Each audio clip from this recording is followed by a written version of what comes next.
স্কুলের তৃতীয় শ্রেণীর ছাত্রীকে শ্লীলতাহানি অভিযোগে গণধোলাই দিল গ্রামবাসী সহ অভিভাবকরা। ঘটনা পূর্ব মেদিনীপুর জেলার ভগবানপুর থানার বিভীষণপুর গ্রাম পঞ্চায়েতের রায়বাড় বোর্ড প্রাথমিক বিদ্যালয়ের।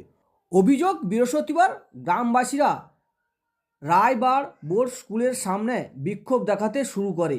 বিক্ষোভ চলাকালীন অভিযুক্ত শিক্ষক সুব্রত দাস গ্রামবাসীদের হুমকি দেয়। গ্রামবাসী ও অভিভাবকরা ওই স্কুল শিক্ষককে স্কুলে তালা মেরে আটকে রাখে। পরে ঘটনাস্থলে ছুটে আসেন ভগবানপুর থানার পুলিশ।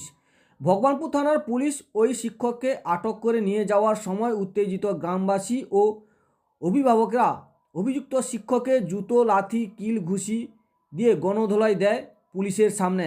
পুলিশ দ্রুত ওই শিক্ষককে উদ্ধার করে ঘটনাস্থল থেকে দ্রুত নিয়ে যায়, যা নিয়ে রীতিমতন তুলকালাম পরিস্থিতি সৃষ্টি হয় পূর্ব মেদিনীপুর জেলার ভগবানপুর থানার বিভীষণপুর গ্রাম পঞ্চায়েতে রায়বাড় এলাকায়।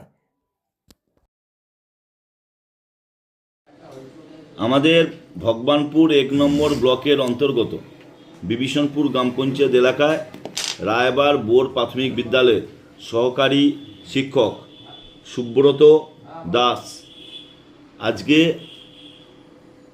ওই স্কুলেরই একজন ছাত্রীর উপরে যৌন হেনস্থা করে।